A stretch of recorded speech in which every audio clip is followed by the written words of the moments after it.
มีหลายๆคนมาขอว่าให้เทศสดให้เบิ่งแน่โอเคได้เนาะเดี๋ยวจะมาเทศสดให้เบิ่งมาเดี๋ยวทุกคนเดี๋ยวมื้อนี้จะมาเทศตามแผนเนาะทุกคนเนาะเพราะว่าพอดีเจอเทคนิคแล้วก็เทศตามแผนที่ได้วางไว้เนาะก็คือปัจจุบันเราเบิ่งจากเทรนแนวโน้มเรากำลังจะเป็นขาขึ้นเนาะตามแผนเลยทุกคนกดบ่ายนะทุกคนเนาะกดบ่ายมาสังเกตจากแนวโน้มนะทุกคนเนาะมีโอกาสที่ว่าจะขึ้นไปเทศตามแผนเลยทุกคนสำหรับวิธีการเทศก็คือแนะนำให้เทศตามแผนแต่เพราะว่าเราจะมีแผนอยู่ในกลุ่มเนาะจะเป็นกลุ่มซิกหรือว่ากลุ่ม VIP เนาะคนไหนที่บ่ได้เข้าก็ให้เทศตามแผนอยู่ในกลุ่มได้เลยนะทุกคนเนาะมันอาจใช้เวลาหน่อยนึงแต่สำหรับในการเทศเนาะบ่คือไบนารี่เด้อสำหรับตัวนี้มันต้องใช้เวลาเนาะต้องใช้เวลาเป็นมื้อ2มื้อนะทุกคนเนาะถึงจะเห็นกำไรถ้าหากว่าคนไหนที่ว่าอยากใส่พอร์ตใหญ่กับปรับเงินขึ้นไปถ้าหากว่าอยากให้กำไรหลายแต่ว่าตัวนี้แมนเอาเทศตามแผนเอาจะเทศในระยะยาวนะทุกคนเนาะมาเดี๋ยวจะเข้าตามแผนกดบ่ายไปอยู่ประมาณ 3-4 ออเดอร์แล้วนะทุกคนเนาะมาบ่ายต่ออีกเนาะกดซื้อต่อนะทุกคนเนาะแห้งลงแห้งลงแห้งซื้อนะทุกคนเนาะมันแห้งลงหลายแห้งกดซื้อขึ้นไปโอเคเทศตามแผนคลิปนี้อาจจะยาวนิดนึงเด้อคลิปนี้เด้อเพราะว่ามันต้องใช้เวลาเนาะเวลาเทศถ้าอยากให้เทศสดให้เบิ่งเนาะเดี๋ยวจะเทศสดให้เบิ่งเลยทุกคนเนาะมา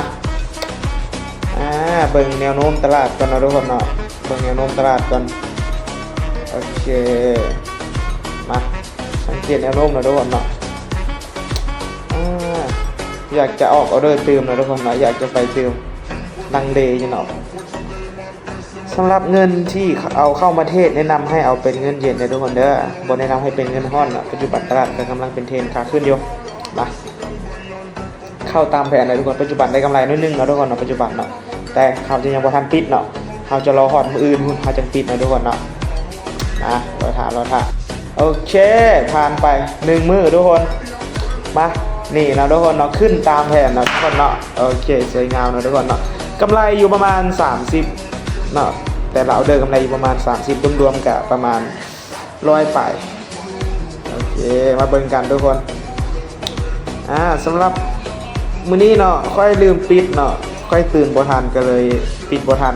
กราฟมันขึ้นไปแล้วก็ลงมาอีกเนาะทุกคนเนาะกราฟมันขึ้นไปแล้วก็ลงมาอีกสังเกตแนวโน้มเนาะยังมีโอกาสที่ว่าจะขึ้นไปต่อได้เนาะค่อยก็อยากจะบ่ายอีกนะทุกคนมากดบ่ายอีกนะทุกคนเนาะสังเกตแนวโน้มตลาดเห็นว่ามีโอกาสที่ว่าจะขึ้นไปต่อนะทุกคนเนาะเดี๋ยวจะลองบ่ายขึ้นไปอีกเดี๋ยวไปต่ออีกจัก 2-3 ออเดอร์นะทุกคนเนาะไปต่ออีกจัก 2-3 ออเดอร์มาเบิ่งกันมาไปอีกออเดอร์นึงมั่นใจเดี๋ยวเบิ่งกันเดี๋ยวเช็คเบิ่งตลาดนิดนึงเนาะพอเห็นแนวต้านอยู่ตัวนึงทุกคนตอนนี้เห็นแนวต้านอยู่ตัวนึงมันพอดีขึ้นไปตามแนวต้านมันมีโอกาสที่จะลงมานะทุกคนเนาะเมื่อกี้ลืมสังเกตลังเลใจแหละตอนนี้เนาะบ่มั่นใจมาก็ซื้ออีกมันแหงลงกับแหงซื้อเนาะเดี๋ยวได้กำไรนึงจะปิดซะตอนนี้บ่มั่นใจเนาะพอบ่อยากจะเสี่ยงนะทุกคนเนาะบ่อยากเสี่ยงปานใด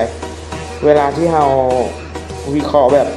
บ่ได้เข้าตามแผนน่ะมันไปผิดทางเราต้องคัดทิ่มนะทุกคนเนาะบ่จำเป็นต้องปล่อยมันลากจนเสียบ่จำเป็นต้องให้มันล่างก่อนนะทุกคนเนาะปัจจุบันก็ได้กำไรนิดนึงไปอีกออเดอร์นึงทุกคนไปอีกตัวนึงเนาะเดี๋ยวสังเกตแนวโน้มกันเดี๋ยวเบิ่งตลาดนิดนึงกันโอ้โหทุกคนโอ้จากประสบการณ์เดี๋ยวขอเบิ่งตลาดนิดนึงก่อนเด้อสุดยอดแล้วทุกคนมันขึ้นไปตามแนวต้านเนาะค่อยคิดว่ามันขึ้นไปบ่ได้นะทุกคนเนาะค่อยกดปิดก่อนนะทุกคนบ่ได้ค่อยปิดก่อนเนาะค่อยจะปิดก่อนถ้าหากว่าไปทิศทางค่อยจะปิดนะทุกคนเนาะเพราะว่ามีโอกาสที่จะลงมามันขึ้นไปตามแนวต้านเก่าเนาะจากประสบการณ์มีโอกาสที่จะลงมาค่อยจะขอปิดก่อนบ่เสี่ยงนะทุกคนเนาะเห็นแนวต้านบ่ตัวนี้จะเป็นแนวต้านของมันเนี่ยแนวต้านตัวนี้ถือว่าแข็งแรงเนาะสังเกตจากแท่งเทียนแล้วก็ไส้เทียนนะทุกคนเนาะสังเกตจาก2จุดนี้เบิ่งดีๆเบิ่งว่ามันจะขึ้นหรือลงนะทุกคนเพราะว่าค่อยยังมีออเดอร์ค้างอยู่จุดนี้นะทุกคนเนาะปัจจุบันก็คือยังมีออเดอร์ค้างอยู่บอลฮันอีกประมาณออเดอร์นึงเนาะ2ออเดอร์เนาะมาเบิ่งกันสำหรับคลิปนี้ก็ยาวนิดนึงเด้อตัวนี้แมนเทศสดๆนะทุกคนเนาะแบบสดๆเลยก็ประมาณนี้เลยทุกคนสำหรับในการเทศเนาะมีได้มีเสียถ้าหากว่าไปผิดทางก็ให้กดสต็อปลอสหยุดเนาะปิดเนาะเดี๋ยวค่อยจะมาตั้งHLTP เอาไว้เพราะว่าค่อยอยากจะปิดละมาเดี๋ยวจะตั้งเอาไว้สำหรับการเทรดกับประมาณนี้ได้กำไรประมาณ